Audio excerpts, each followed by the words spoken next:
everybody, how's it going? So I had to do this on my camera because my stupid camera on my laptop just doesn't want to work. Doesn't want to work no matter what I do.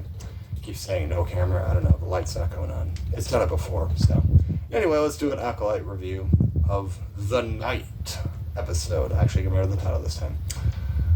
So anyway, let me just say, Pip, the little droid, best actor on the show. Beep, beep, beep. I mean, quality.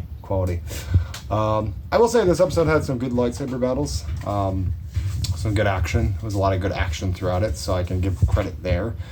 There is one thing that happens to a couple of the Jedi where, like, their lightsabers, like, it's almost like they're running out of battery or electricity, and I'm just like, apparently that's a thing that can happen in Star Wars now.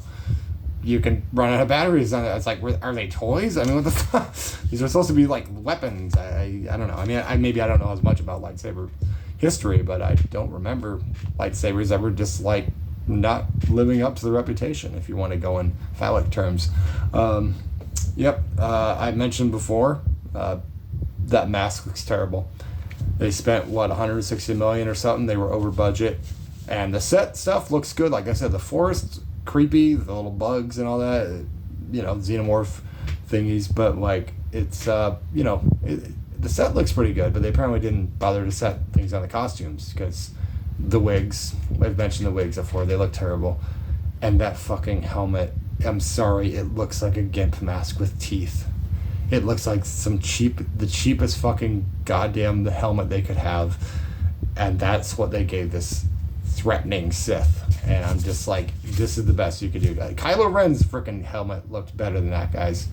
Kylo Ren, like, that at least looked like a good helmet. He didn't keep it on most of the time, but like, his helmet looked cool.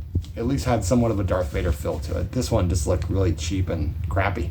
So I will not keep talking about how bad that was. We also had a nice shot of Kel Naka just laying there dead still. So Kel Naka, the Wookiee, still dead, still very much dead. Like, the guy playing the Sith Lord is, he's got some muscle mass and stuff like that. Like, his arms are, he's definitely been working out and stuff, but like, he's also very skinny, so like, it almost has a not quite as big as Dark Helmet, but the way it looks on him, it doesn't make him look very threatening. I mean, they try, like, he, takes out several Jedi and stuff like that. Spoilers, by the way. And there was some decent sword battles beyond the lightsaber battles, beyond the weird electricity issue. So yeah, that's a thing. Like I said, I've said it before about Soul.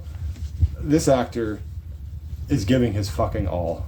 And you know what? He seems like a very nice guy, and like, he doesn't speak English, and he's giving emotion, he's giving like the action, like he's giving his all, and props to him for giving his all in this show. Because there are so many problems with the writing. But like I said, good lightsaber battles. I like the forest atmosphere. I think there's some good atmosphere there. I think they could go even creepier with it. I thought the little moth things were not as creepy as they could have been. You could have definitely gone full, I'm not saying horror necessarily, but you could definitely go horror on that one. There are decent battles. Jackie, the character that Daphne King plays, who is also giving her all.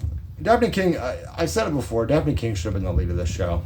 I'm sorry, the main actress, it's not working for me. And like I said, and there are so many excellent black actresses out there, and instead they got this one that could play the twin role very well, could play the dual role very well, and it's just not working. As May, she's fine, but as the evil twin or whatever, the jaded twin, not so much, not really working for me. But yeah, so we lose Jackie. She gets killed by the Sith Lord, and so does poor old Yord gets his neck broken by him too.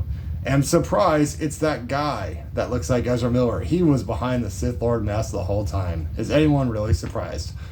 He's trying to. He's not the greatest actor either, and he looks like Ezra Miller, so it's not his fault, but it's still just bothersome.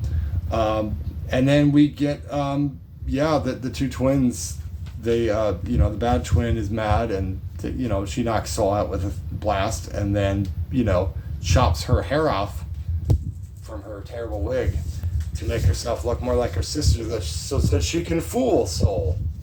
You know, because Jedi mind powers apparently don't work very well.